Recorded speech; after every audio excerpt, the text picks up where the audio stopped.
Gusto mo bang mapunta sa langit? Ako po si Father Fiel Pareha at ito po ang ating segment, ang Daily Devotion, na kung saan tayo po ay magdarasal, magbabasa at magninilay kasama ng salita ng Diyos sa buong taon. Manalangin tayo. Sa ngalan ng Ama, ng Anak at ng Espiritu Santo. Amen. Halina, Banal na Espiritu, liwanagan mo ang aming puso at isip nang maunawaan at may sa buhay namin ang iyong salita. Amen. Our Bible passage for today is from the Gospel of St. Matthew chapter 5, verses 1 to 12, and I read it for you.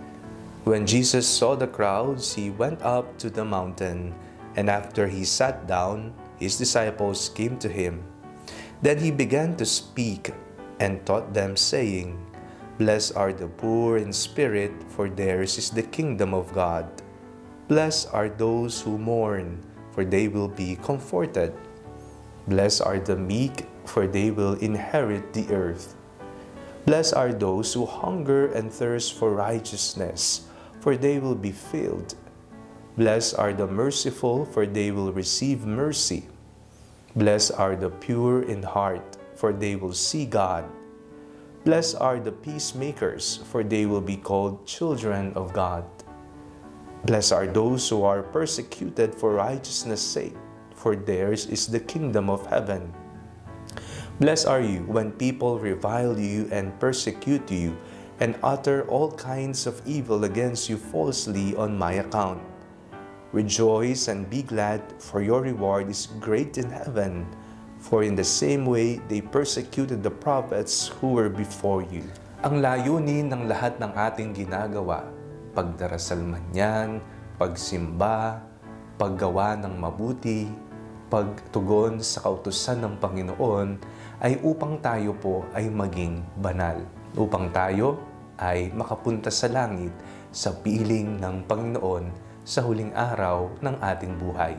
Ngayong araw na ito, ating pong ginugunita ang lahat ng mga banal. Sila po'y tao rin. Sila na nagkasala rin.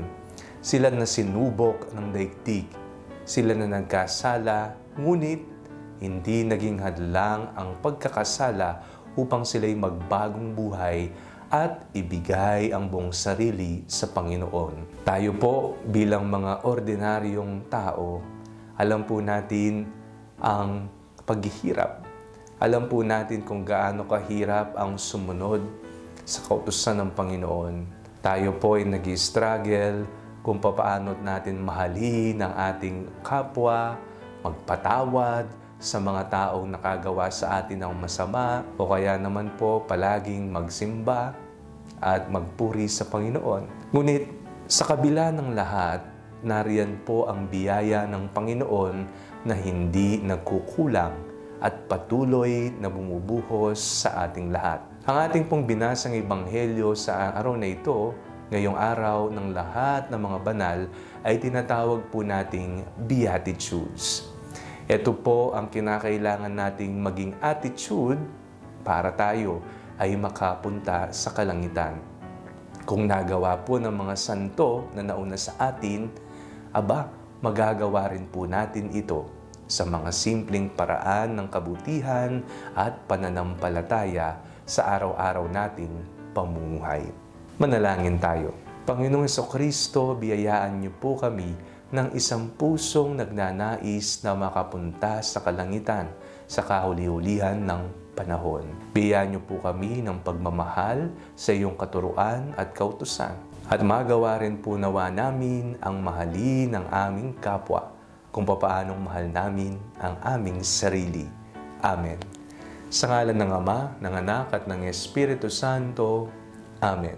Huwag po ninyong kalimutang i-like ang video ito. Mag-comment po kayo and share it with your family and friends. Ang panalangin bago matulog ay may sariling Facebook page na po. Huwag niyo pong kakalimutang mag-like at mag-follow dito, and do not forget to subscribe to our YouTube channel. I-click niyo lamang po ang link na nasa description ng video ito, o kaya naman po just search Father Fiel Pareha. God bless you po.